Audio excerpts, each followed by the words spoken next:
This is One Sentence News, a daily podcast featuring 3 news stories with a sentence-long summary and 1 sentence of context apiece. I'm Colin Wright.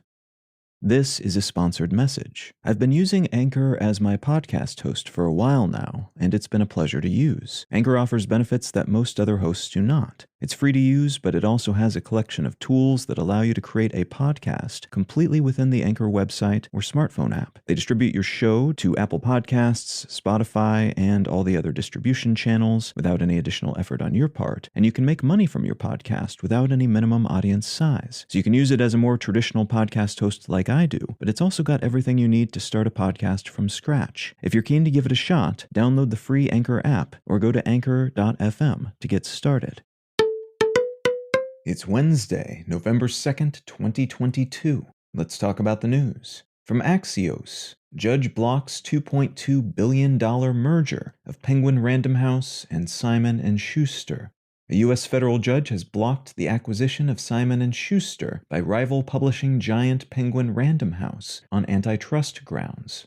This deal would have cost the latter publisher about $2.2 billion and merged the largest book publisher in the U.S. with the 4th largest book publisher in the U.S., and though Penguin Random House plans to appeal, this ruling is being seen as an indication that the Department of Justice plans to be more ardent in its opposition to the creation of potential monopolies, something they've long claimed to oppose but haven't always taken action against.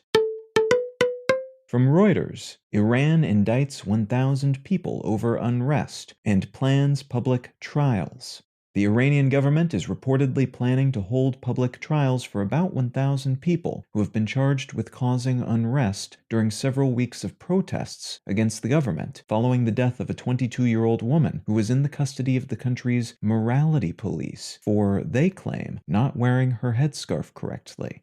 These protests have been ongoing for about 7 weeks now, and only seem to be growing larger and stronger as the government cracks down, often violently, and sometimes with deadly force, upon those who participate. The government seems to be hoping a continued hardline stance against the protesters will wear them out, and that heavy legal charges for those involved, including and up to the death penalty, will reduce the popularity of the protests moving forward. Many on-the-ground reports, though, suggest that many women are now going about their day without wearing the legally required headscarves. So even if the protests wane, there's a chance cultural and practical change has already been made. And from the Associated Press, Bolsonaro declines to concede Brazil defeat in first address. Following a loss in last weekend's election to rival candidate and former president Lula, current Brazilian President Bolsonaro has declined to concede, though there's some indication that his people have been authorized to begin the transition process. Lula won the election with a razor-thin margin, 50.9% to Bolsonaro's 49.1%, and some of Bolsonaro's supporters have called for him to summon the country's military and launch a self-coup, imprisoning Lula and keeping the presidency for himself. Some of these supporters have blocked federal highways with their cars or giant cargo-carrying semi-trucks, many of them claiming, without evidence, that the election was fraudulent. At this point, though, it looks like the transition is moving forward as usual, despite those protests and road blockages, and despite Bolsonaro's seeming slow walking of an official concession declaration.